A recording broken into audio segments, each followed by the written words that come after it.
رسوله الكريم أما بعد أعوذ بالله من الشيطان الرجيم بسم الله الرحمن الرحيم قل أتحاجوننا في الله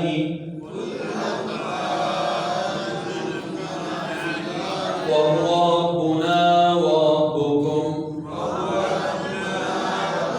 ولنا أعمالنا ولكم أعمالكم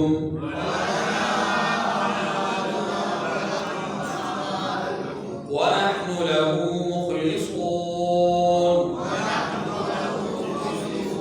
أم تقولون إن إبراهيم وإسماعيل وإسحاق ويعقوب والأسباط كانوا هودا أو نصارى قل أأنتم أعلم أم الله ومن أظلم ممن كتم شهادة عنده من الله وما الله بغافل عما تعملون تلك أمة قد خلت لها ما كسبت ولكم ما كسبتم ولا تسألون عما كانوا يعملون صدق الله العظيم. پہلے اس پارے کی آخری 3 آیات یعنی سورہ بقرہ کی آیت نمبر 139 سے آیت نمبر 141 تک یہ ہمارے سامنے ہم نے تلاوت کی ہیں. ان آیات کریمہ میں اللہ تبارک و تعالیٰ نے یہود اور نصارہ کے 4 باطل نظریات اور اعمال کی تردید فرمائی ہے. 4 باطل نظریات اور اعمال کی تردید فرمائی ہے.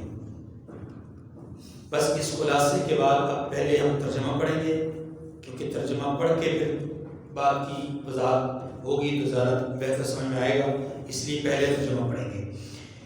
پہلا باطل نظریہ اور اس کی تردید قل اتحاجوننا فی اللہ وهو ربنا وربکم. محبوب آپ کہہ دیجئے کیا تم اللہ کے بارے میں ہم سے جھگڑتے ہو حالانکہ وہی ہمارا اور تمہارا پروردگار ہے. وَلَنَا أَعْمَالُنَا وَلَكُمْ أَعْمَالُكُمْ اور ہم کو ہمارے اعمال کا بدلہ ملے گا اور تمہیں تمہارے اعمال کا بدلہ. وَنَحْنُ لَهُ مُخْلِصُونَ اور ہم خاص اسی کی عبادت کرنے والے ہیں. دوسرا ام تقولون ان ابراہیم و اسماعیل و اسحاق و یعقوب والاسباط كانوا هودا او نصارى. اے یہود و نصارہ کیا تم اس بات کے قائل ہو کہ ابراہیم اور اسماعیل اور اسحاق اور یعقوب اور ان کی اولاد یہودی یا عیسائی تھے؟ قل أأنتم أعلم أم اللہ. محبوب آپ ان سے کہہ دیجئے کہ بھلا تم زیادہ جانتے ہو یا اللہ. نمبر 3 ومن أظلم ممن كتم شهادة عنده من اللہ اور اس سے بڑھ کر ظالم کون ہے جو اللہ کی شہادت کو جو اس کے پاس ہے یعنی کتاب کی صورت میں چھپائے. وما اللہ بغافل عما تعملون یہ برا عمل ہے یہ جس کا بھی ذکر ہوا ہے اور جو کچھ تم کر رہے ہو اللہ اس سے غافل نہیں ہے. اور چوتھا باطل نظریہ تلک امت قد خلت لها ما کسبت ولکم ما کسبتم ولا تسألون عما كانوا يعملون.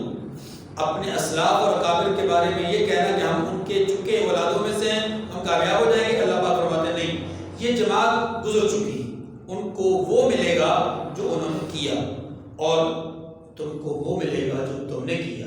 ولا تسألون عما كانوا يعملون. اور جو عمل وہ کرتے تھے ان کی پرسش یعنی ان کی باز پرس، ان کی پوچھ گچھ تم سے نہیں ہوگی. یہ جو ہم نے پڑھا ہے آیت نمبر 139، 40 اور 41، یہ سورہ بقرہ کی آیت نمبر 139، 40، 41 ہیں، جبکہ پارہ نمبر 1 کی آخری 3 آیات ہیں. ان میں 4 باتیں ہیں. 3 باتیں ایسی ہیں کہ جن کا نظریے سے تعلق ہے، ایک بات وہ ہے کہ جس کا عمل سے تعلق ہے.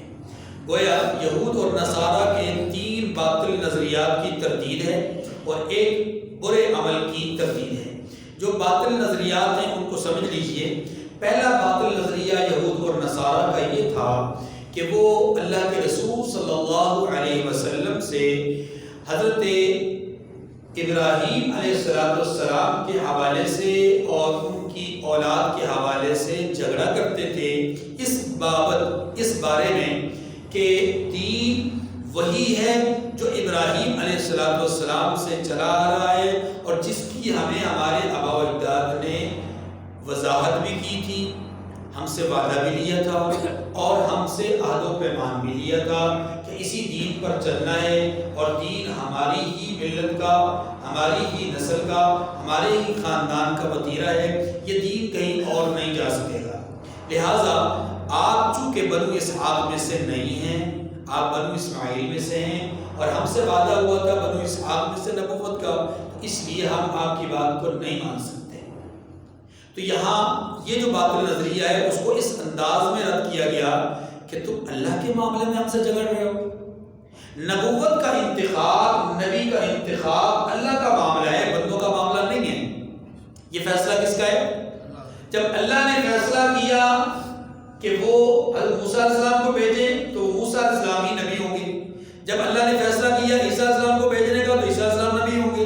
جب ان سے پہلے داؤد علیہ السلام کو بھیجنے کا فیصلہ کیا تو وہ نبی. ان سے پہلے اگر کسی اور نبی کو، جس دور میں جس نبی کو بھیجنے کا فیصلہ کیا اس دور میں وہ نبی من جانب اللہ ہے. ان اللہ اصطفى آدم ونوحا وآل ابراہیم وآل عمران علی العالمین ذریۃ بعضها. اللہ تبارک و تعالی نے انبیاء کو چنا ہے اور یہ چنیدہ انبیاء جو ہیں یہ انتخاب ہوتے ہیں اللہ تبارک و تعالی کے. ان کا انتخاب، ان کا چناؤ اللہ کرتے ہیں. تو یہاں یہی بات کہی گئی اور اس سے پہلے بھی ہمارے سامنے سورہ بقرہ میں یہ بات آ چکی کہ واللہ یختص برحمتہ من یشاء. اللہ اپنے بندوں میں سے جس کو چاہے اپنی رحمت کے لیے مختص فرما دے. جب تک اللہ نے چاہا تو نبوت بنو اسحاق میں رہے تو رہی. جب اللہ نے چاہا کہ اب نبوت دوسری طرف منتقل ہو جائے تو اب اس کا فیصلہ ہے، اس کا فیصلہ تمہیں ماننا پڑے گا.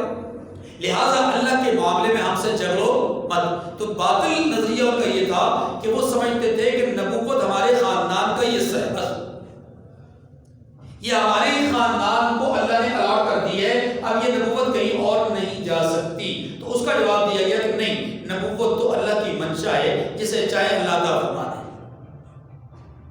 بات سمجھ گئی. دوسرا باطل نظریہ یہ تھا، اس کا تعلق اس بات سے ہے، توجہ کیجیے گا، اس کا تعلق اس بات سے کہ بعض اوقات دیکھیں اس باطل نظریے کو سمجھنے سے پہلے ذرا بات سمجھیے. بعض اوقات ہوتا یہ ہے کہ انسان اپنے آپ کو کامیاب ثابت کرنے کے لیے، اپنے آپ کو بڑا آدمی سمجھنے کے لیے، سمجھانے کے لیے، ظاہر کرنے کے لیے، یا اپنی برادری اور اپنی قوم کو اونچا دکھانے کے لیے، اپنے خاندان اور اپنی جماعت کو اونچا ثابت کرنے کے لیے کیا کرتا ہے؟ ماضی میں بڑی بڑی جو شخصیات ہوتی ہیں، بڑے بڑے جو لوگ ہوتے ہیں، ان کے ساتھ اپنی نسبت جوڑ دیتے ہیں. یہ ہر دور میں ہوتا رہا ہے. مثال کے طور پر لوگ اپنی کامیابی، اپنی جماعت کی کامیابی کے لیے بانی پاکستان قائد اعظم محمد علی جناح کے ساتھ اپنی نسبت جوڑ دیتے ہیں کہ جناب ہم تو اس ویژن پہ ہیں جس ویژن پہ محمد علی جناح صاحب تھے. ہماری جماعت کا موٹو، ہماری جماعت کا سیاسی جو پالیسیاں ہیں وہ ساری کی ساری قائد اعظم صاحب کی تھی، بس ہماری کی نہیں ہے۔ اب مقصد کیا ہوتا ہے؟ مقصد یہ ہوتا ہے کہ پوری کی پوری قوم چونکہ قائد اعظم کا احترام کرتی ہے تو ہماری جماعت کو وہ ہاتھوں ہاتھ قبول کر لیں گے۔ یا جس زمانے میں ہمارے سائنٹسٹ جو ڈاکٹر عبدالقدیر خان صاحب تھے، مطلب جب ان کا طوطی بولتا تھا، حیات ہے ابھی ماشاءاللہ، اللہ کو صحت کاملہ نصیب فرمائے، تو جب ان کا طوطی بولتا تھا، جب ان کی شہرت بہت زیادہ تھی تو ان کے نام پہ لوگوں نے اپنے اسکولوں کے نام رکھنے شروع کر دیے، ان کے ساتھ لوگوں نے اپنی کمیٹیوں کے نام رکھنے شروع کر دیے اور ان کے ساتھ کھڑے ہو کر اپنی تصویریں اپنے ساتھ لگانا شروع کر دی۔ مقصد کیا ہوتا ہے کہ ہمارا ڈاکٹر صاحب کے ساتھ بڑا گہرا تعلق ہے، ہماری شان ڈاکٹر صاحب کے ساتھ آن بان ہماری جو ملی ہوئی ہے۔ اس کا مقصد کیا ہوتا ہے؟ اپنے آپ کو اونچا ظاہر کرنا، اپنے آپ کو اونچا بتانا۔ یہ ایک فطرتی بات ہے، فطرتی بات ہے کہ انسان اپنی نسبت بڑے بڑے لوگوں کے ساتھ اس لیے کرتا ہے تاکہ اس کی اپنی شان اونچی ہو جائے۔ اتنی بات سمجھ گئی؟ اب یہ تمیزی بات سمجھنے کے بعد اب سمجھیے، اللہ تعالیٰ نے یہاں پر یہود اور نصارہ کے ایک اور باطل نظریے کی تردید فرمائی، اور وہ باطل نظریہ کیا تھا؟ وہ کہا کرتے تھے کہ ابراہیم علیہ السلام، اسماعیل علیہ السلام، اسحاق علیہ السلام، یعقوب علیہ السلام اور ان کی ساری اولاد یہ سارے کے سارے یہودی تھے یا عیسائی تھے۔ یعنی اپنی یہودیت کو یا اپنی عیسائیت کو، اپنی نصرانیت کو اچھا ثابت کرنے کے لیے، اعلیٰ اور افضل ثابت کرنے کے لیے، بلند و بالا ثابت کرنے کے لیے کیا کرتے تھے؟ انبیاء سابقین کی نسبت یا اپنی نسبت انبیاء سابقین کے ساتھ کیا کرتے تھے۔ قرآن مجید نے اس بات کو بڑی واضح طور پر جو ہے وہ اس کی تردید فرمائی ہے۔ تیسرے پارے کے اندر اس کی بڑی واضح طور پہ تردید فرمائی، اور وہاں یہ کہا گیا، میں آپ کو آیت نمبر بتاتا ہوں۔ یہ آیت نمبر ہے جی سورہ آل عمران تیسرا پارہ ہے، اور اس کی آیت نمبر ہے 67۔ ما کان ابراہیم یہودیا ولا نصرانیا ولکن کان حنیفا مسلما۔ اللہ پاک فرماتے ہیں ابراہیم نہ یہودی تھے نہ نصرانی تھے بلکہ وہ حنیف مسلم تھے۔ ٹھیک ہے، اس سے پہلے یہ اس سے پہلے آیت نمبر 66 میں اللہ نے کیا فرمایا؟ ہا انتم ہؤلاء حاججتم فیما لکم به علم فلم تحاجون فیما لیس لکم به علم۔ جس چیز کا تمہیں علم نہیں ہے اس چیز کے بارے میں، اس چیز میں تم مجھ سے جھگڑتے کیوں ہو؟ یعنی بتایا یہ گیا کہ ابراہیم علیہ السلام کے بارے میں تمہارا یہ اختلاف کرنا کہ یہ وہ یہودی تھے، ہم سے یہ اختلاف کرنا کہ وہ یہودی تھے تو مسلمان ہو، یا یہ کہنا کہ وہ عیسائی تھے تو مسلمان ہو۔ اسماعیل علیہ السلام کے بارے میں یہی کہنا، اسحاق علیہ السلام کے بارے میں بھی یہ کہنا، یعقوب علیہ السلام کے بارے میں بھی یہ کہنا، تمہارا یہ دعویٰ باطل ہے۔ کیوں باطل ہے؟ اب سنیے، دعویٰ اس لیے باطل ہے کہ یہودیت کی نسبت کس کی طرف ہے؟ حضرت موسیٰ علیہ السلام پر نازل ہونے والی کتاب تورات کی طرف، ایسی ہے نا؟ اور نصرانیت یا عیسائیت کی نسبت کس کی طرف ہے؟ حضرت عیسیٰ علیہ السلام اور ان پر نازل ہونے والی کتاب انجیل کی طرف ہے۔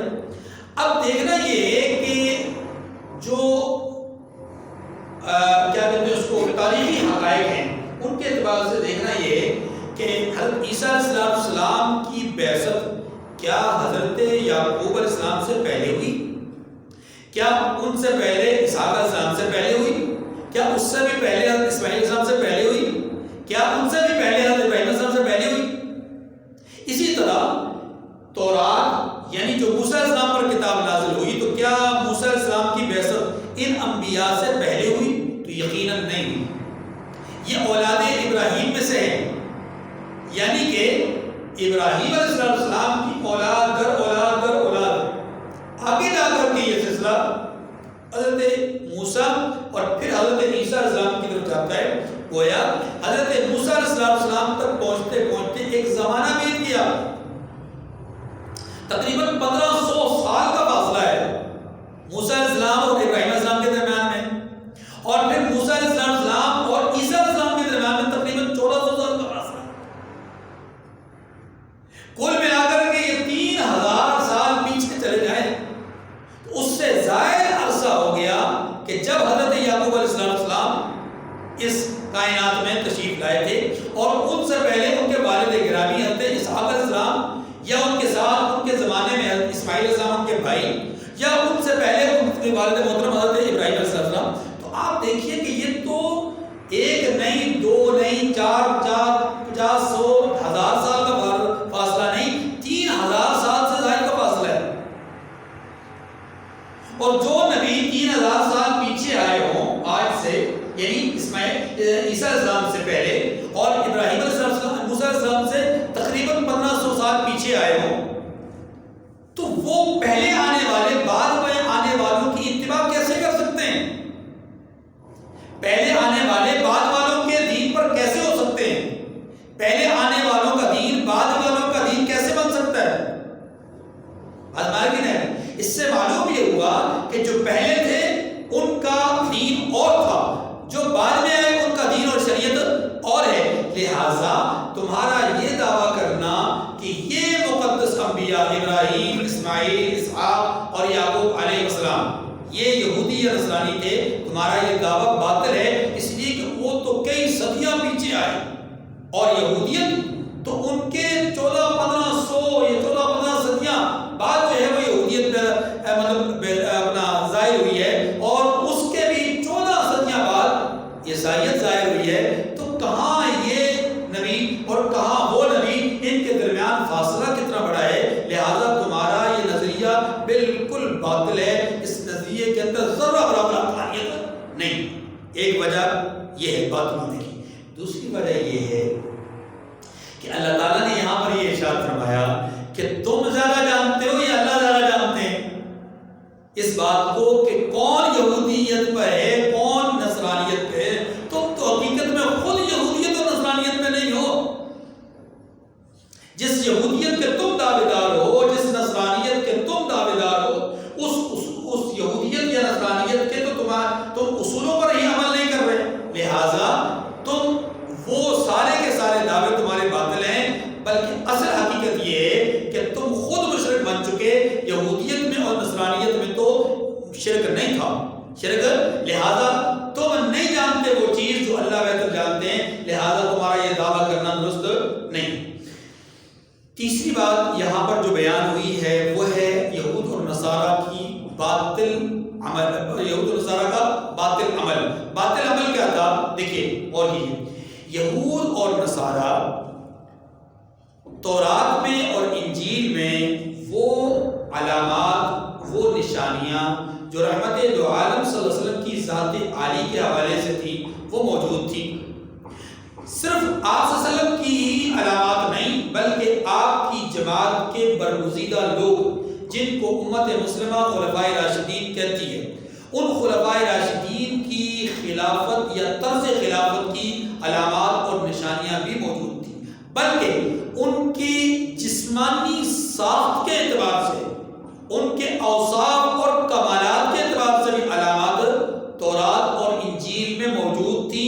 اور اس بات کی وضاحت خود قرآن پاک نے کی ہے. سورہ فتح کی آخری آیت میں مثلہم فی التوراۃ ومثلہم فی الانجیل، اللہ نے ان کی مثالیں تورات اور انجیل میں بیان کر رکھی ہیں. اس لیے جو صحابہ کرام رضوان اللہ علیہ اجمعین ہیں ان کی علامات اگر موجود ہیں تو خاتم النبیین کی علامات تو بدل جولا ہوگی. اتنی بات سمجھ گئی. اب بتایا یہ جا رہا ہے اس میں کہ یہود اور نصارہ کا باطل عمل یہ تھا کہ وہ ان علامات کو جاننے کے باوجود، پہچاننے کے باوجود، سمجھنے کے باوجود چھپاتے تھے اور لوگوں پر ظاہر نہیں کرتے تھے.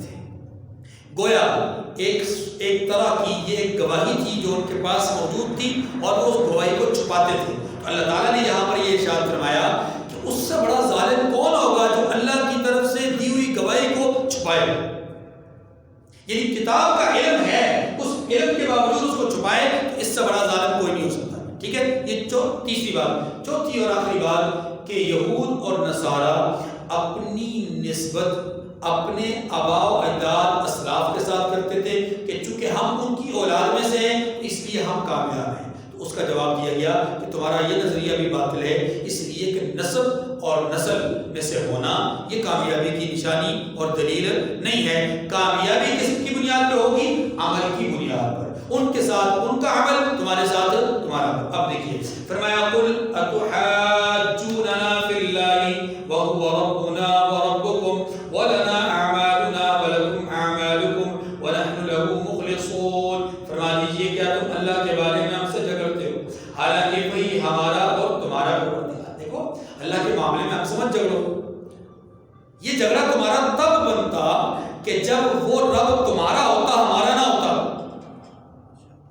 ہمارا رب کوئی اور ہوتا، تمہارا رب کوئی اور ہوتا، پھر تم جھگڑتے تو بات تو بنتی کہ ہاں بھائی ٹھیک ہے، جھگڑا بنتا بھی ہے، تمہاری پارٹی الگ ہماری پارٹی الگ۔ جب رب ہی سب کا ایک ہے تو پھر رب کے معاملے میں جھگڑنے کا مطلب، یعنی رب کے معاملے میں یہاں سے مراد کیا ہے کہ انتخاب نبوت کا اللہ نے کرنا ہے، اور اللہ ہمارا بھی رب ہے تمہارا بھی رب ہے۔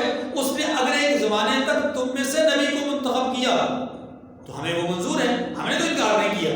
تو جب اللہ نے اسی نبوت کو ہماری طرف منتقل کر دیا، یعنی بنو اسماعیل میں منتقل کر دیا، اب تمہیں کیوں اختلاف ہے؟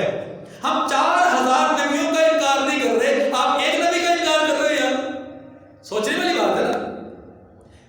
ہم 4000 نبیوں کا انکار نہیں کر رہے اور ہم یہ سمجھتے ہیں کہ کسی ایک نبی کا بھی انکار کرنا کفر ہے، اور ایک تمہارا جذبہ ہے کہ تم ہمارے درمیان ایک نبی تشریف لائے اور تم نے اس ایک ہی نبی کا انکار کر دیا۔ اللہ اکبر۔ وَلَنَا أَعْمَالُنَا وَلَكُمْ أَعْمَالُكُمْ وَنَحْنُ لَهُ مُخْلِصُونَ۔ دوسری بات فرمایا دیکھو جب رب ہم سب کا ایک ہے تو ہمیں جھگڑنا نہیں چاہیے۔ رہا مسئلہ انجام کار کا یا نبوت کے انتخاب کا، تو نبوت کا انتخاب تو اللہ اپنے نیک بندوں میں سے جس کو چاہتے ہیں کرتے ہیں، لہذا جب تک تمہارے درمیان نیک اور صالح لوگ موجود تھے اللہ نے ان میں سے نبی منتخب فرمائے، اور جب تمہارے درمیان کفر، ضلالت، شرک، بدعات، رسومات اور یہ ساری چیزیں پھیل گئی، اور مطلب اللہ کی توہین، انبیاء کی توہین، شرائع اسلام اور شرائع دین کی توہین، یہ سب کچھ تمہارے درمیان پھیل گیا، تو اللہ نے تم سے اس نعمت کو چھین لیا۔ وَلَنَا أَعْمَالُنَا وَلَكُمْ أَعْمَالُكُمْ۔ جب تک تمہارے اعمال اچھے تھے تو اللہ نے تم میں نبوت والی نعمت کو منتخب فرمایا، اب تمہارے اعمال اچھے نہیں، اللہ تعالیٰ نے نبوت کو بطور امتحان ادھر منتقل فرما دیا۔ اب یہ جو نعمت ادھر آ گئی ہے، اب یہ نعمت کہیں اور منتقل ہوگی نہیں، کہیں اور ہوگی، کیوں؟ اس لیے کہ اب اس نعمت کو اللہ نے مکمل کر دیا ہے۔ وَلَنَا أَعْمَالُنَا وَلَكُمْ أَعْمَالُكُمْ، اور ہم کو ہمارے اعمال اور تمہیں تمہارے اعمال کا صلہ اور بدلہ ملے گا۔ وَنَحْنُ لَهُ مُخْلِصُونَ۔ اس کا ایک مطلب تو وہی ہے جو میں نے عرض کیا، دوسرا مطلب اس کا ظاہری ہے، اور ظاہری مطلب صاف صاف ہے کہ ہم جو نیکیاں کریں گے ہمیں ہمارے اعمال کا ثواب ملے گا، تم جو نیکیاں کر رہے ہو تمہیں تمہارے اعمال کا ثواب ملے گا۔ تیسری بات یہ بتائی گئی کہ دیکھو جھگڑو مت، وَنَحْنُ لَهُ مُخْلِصُونَ، اور ہم مخلص ہیں، ہم مخلص ہیں، تم مخلص نہیں۔ خلاصہ اس کا یہ، اس کا مطلب یہ ہوا کہ اللہ کے معاملے میں ہمیں جھگڑنے کی ضرورت نہیں ہے، اپنے اندر اخلاص پیدا کر لو، تم بھی خالص اللہ کو وحدہ لا شریک مانو جیسے ہم مان رہے ہیں، تم بھی خالص اس کے تمام انبیاء کو مانو جیسے ہم مان رہے ہیں، تم بھی خالص توحید کا اقرار کرو، رسالت کا اقرار کرو، معاد کا اقرار کرو، انبیاء کا اقرار، اپنا فرشتوں کا اقرار کرو، تو تم بھی نیک بن جاؤ گے، تم بھی جنتی بن جاؤ گے۔ جس طرح کہ ہم نے اللہ کے رنگ میں اپنے آپ کو رنگ دیا ہے، جس طرح کہ ہم نے اپنے آپ کو اللہ کے رنگ میں رنگ دیا ہے، تو تم بھی اپنے آپ کو اللہ کے رنگ میں رنگ دو۔ لیکن تم نے ظاہراً اپنے آپ کو رنگ میں رنگا، باطن کے اعتبار سے نہیں رنگا، تو تمہارا معاملہ خراب ہو گیا۔ ہم نے ظاہراً تو نہیں رنگا لیکن باطن کے اعتبار سے اپنے آپ کو اللہ کی رنگت میں لے آئے ہیں، یعنی اخلاص اپنے اندر پیدا کر لیا ہے، للہیت پیدا کر لی ہے، لہٰذا انشاءاللہ ہم کامیاب ہیں اور تم ناکام ہو۔ بات میں آگے نہیں فرمایا وَنَحْنُ لَهُ مُخْلِصُونَ، اور ہم خاص اسی کی عبادت کرنے والے ہیں، جبکہ تم نہیں کرتے، تم کبھی عزیر علیہ السلام، کبھی عیسیٰ علیہ السلام، کبھی کس کو کبھی کس کو، ٹھیک ہے۔ ام تقولون ان ابراہیم و اسماعیل و اسحاق و یعقوب و الاسباط کانوا ہودا او نصارا، یہ دوسرا باطل نظریہ کہ اپنی نسبت کس کی طرف کرنا، ان پیغمبروں کی طرف کرنا، اور یہ کہنا کہ وہ پیغمبر بھی یہودی تھے، وہ پیغمبر بھی عیسائی تھے۔ فرمایا یہ باطل نظریہ ہے۔ اے یہود و نصارہ، کیا تم اس بات کے قائل ہو کہ ابراہیم اور اسماعیل اور اسحاق اور یعقوب اور ان کی اولاد یہودی یا عیسائی تھے؟ اے نبی محترم صلی اللہ علیہ وسلم فرما دیجئے اَأَنْتُمْ أَعْلَمُ أَمِ اللَّهُ، کہ بھلا تم زیادہ جانتے ہو یا ہم زیادہ جانتے ہیں؟ یعنی اللہ زیادہ جانتے ہیں یا تم زیادہ جانتے ہو؟ کیسی باتیں کرتے ہو کہ وہ یہودی تھے عیسائی تھے؟ بھائی تم سے وہ کتنی صدیاں پہلے مبعوث ہوئے، تو بھلا ان کا مذہب یہودی کیسے ہو سکتا ہے، ان کا مذہب عیسائی کیسے ہو سکتا ہے؟ ہاں قرآن پاک نے یہ واضح کیا ہے کہ ما کان ابراہیم، جیسے میں نے عرض کیا تھا سورہ آل عمران کی آیت نمبر 67 میں، ما کان ابراہیم یہودیًا ولا نصرانیًا، کیا فرمایا آگے؟ ولکن کان حنیفا مسلما، وہ حنیف و مسلم تھے، لہذا ہم بھی مسلمان ہیں، ہماری جو نسبت ہے وہ ابراہیم السلام کی طرف ہے، تمہاری نسبت اب ابراہیم السلام کی طرف نہیں ہے، کیونکہ تم مشرک ہو اور ہم مشرک نہیں ہیں۔ وَمَنْ أَظْلَمُ مِمَّا كَتَمَ شَهَادَةً عِندَهُ مِنَ اللَّهِ، اور اس سے بڑھ کر ظالم کون ہوگا جو اللہ کی شہادت کو جو اس کے پاس کتاب کی صورت میں موجود ہے اس شہادت کو کیا کرے، چھپائے، اس سے بڑا ظالم کون ہو سکتا ہے؟ جیسا کہ میں نے عرض کیا کہ تورات اور انجیل میں نبی محمد مہربان صلی اللہ علیہ وسلم کی علامات اور نشانیاں موجود ہیں، آپ تو آپ ہیں، آپ کی جماعت صحابہ کرام کی نشانیاں بھی موجود ہیں۔ وَمَا اللَّهُ بِغَافِلٍ عَمَّا تَعْمَلُونَ، اور جو کچھ تم لوگ کر رہے ہو اللہ اس سے غافل نہیں ہے، اللہ اس سے غافل۔ تِلْكَ أُمَّةٌ قَدْ خَلَتْ، یہ جماعت گزر چکی، یہ جماعت، یہ بھی ایک باطل نظریے کا جواب ہے، تردید ہے۔ وہ باطل نظریہ کیا تھا؟ ان کا یہ کہنا کہ ہم چونکہ ان کی اولاد میں سے ہیں، ان بڑوں کی اولاد میں سے، تو ہم کامیاب ہیں۔ اللہ پاک نے جواب دیا نہیں، نسبتوں سے کامیابی نہیں ملتی۔ اس آیت کو پہلے بھی ایک دفعہ ذکر کیا، یاد آیا کہ نہیں آیا؟ چند آیات پیچھے یہ آیت کریمہ پہلے بھی آ چکی ہے، یعنی آیت نمبر 134، یہ آیت نمبر 141 ہے، وہ آیت نمبر 134، یعنی 7 آیات پیچھے چلے جائیں تو یہی آیت ایک دفعہ پہلے بھی آ چکی ہے، وہاں اس کی تفصیل میں نے عرض کر دی تھی۔ لیکن یہ بات ذہن نشین فرما لیں کہ اللہ تعالیٰ نے اس آیت کریمہ کو 2 دفعہ کیوں ذکر کیا؟ پیچھے بھی انہی کا رد تھا، اب بھی انہی کا رد ہے، تو کیا کوئی اور وجہ بھی ہو سکتی ہے؟ تو مفسرین نے لکھا ہے کہ ایک حکمت اور بھی ہے، توجہ کیجیے، ایک حکمت تو وہی ہے جو ظاہر میں نے عرض کیا کہ یہود اور نصارہ کی تردید مراد ہے، ان کو بتایا جا رہا ہے کہ جن اسلاف اور اکابر کی طرف آپ نسبت کر رہے ہو وہ اسلاف اور اکابر تمہارے نظریات کے حامل نہیں، لہٰذا ان کا عمل ان کے ساتھ، تمہارا عمل تمہارے ساتھ، تم کامیاب نہیں ہو سکتے اس وقت تک کہ جب تک کہ اصل راستے پہ نہ چلو۔ لیکن یہاں پر ایک دوسری حکمت بھی ہے دو دفعہ ذکر کرنے کی، اور وہ حکمت یہ ہے کہ یہاں پر امت محمدیہ کو کہا جا رہا ہے، اس کو کہا جا رہا ہے، مجھے اور آپ کو کہا جا رہا ہے کہ دیکھو جیسے یہودیوں کا معاملہ تھا نا کہ یہودیوں نے اپنے بڑوں کے ساتھ صرف نسبت سے ہی کام لیا، صرف دعوے سے ہی کام لیا، عمل نہیں کیا تو وہ ناکام ہو گئے۔ تم بھی اگر اپنی نسبت پر ہی اتراؤ گے، عمل نہیں کرو گے، تم بھی اگر صرف نسبت پر ہی اعتماد کر کے بیٹھو گے، عمل نہیں کرو گے، تو جو سلوک ان کے ساتھ ہے وہ سلوک تمہارے ساتھ بھی ہوگا۔ رسول اللہ صلی اللہ علیہ وسلم نے ایک موقع پر اپنے خاندان، اپنے قبیلے کے بعض خاندانوں کو مخاطب کر کے فرمایا، اے بنی ہاشم، اے فلاں اے فلاں اے فلاں،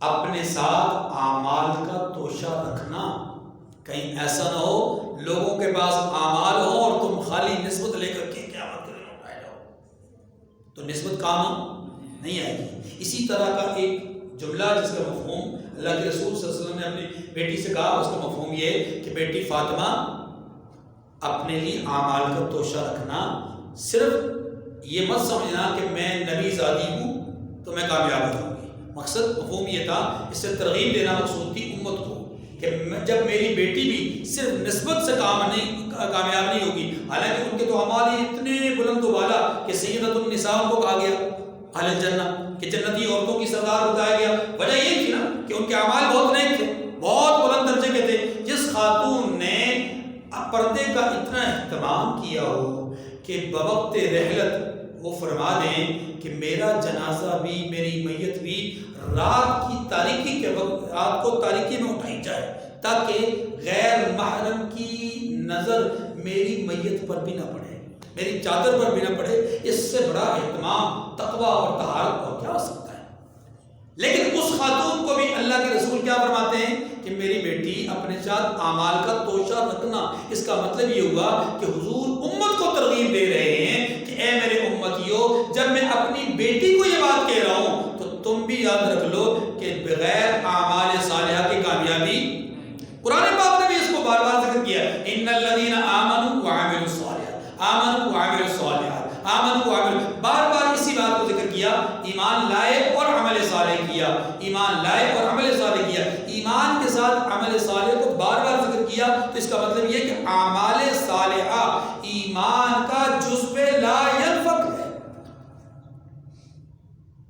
بس ہماری اعمال صالحہ کامیابی کے لیے از حد ضروری ہیں۔ یہی بات سمجھانے کے لیے کہا گیا کہ اے امت محمدیہ، جس طرح ہم نے پیچھے یہود و نصارہ کو کہا کہ خالی نسبت کام نہیں آئے گی، تو تم بھی یاد رکھ لو کہ تمہاری خالی نسبت کام، تم اپنے آپ کو سمجھو کہ ہم چشتی ہیں، ہم سہروردی ہیں، ہم قادری ہیں، ہم فلاں فلاں، ٹھیک ہے، ان سے بھی کامیابی نہیں۔ تم اپنے آپ کو سمجھو ہم دیوبندی ہیں، ہم بریلوی ہیں، ہم حدیث ہیں، اس میں بھی کامیابی نہیں ہے۔ تم اپنے آپ کو سمجھو کہ ہم حنفی ہیں، شافعی ہیں، مالکی ہیں، حنبلی ہیں، تو کامیاب ہے نہیں۔ تم سمجھو کہ ہم صدیقی ہیں، عثمانی ہیں، فاروقی ہیں، علوی ہیں، کامیابی ہے، ایسے کامیابیاں نہیں ملتی۔ نسبتوں سے کامیابی کس صورت میں ہوگی؟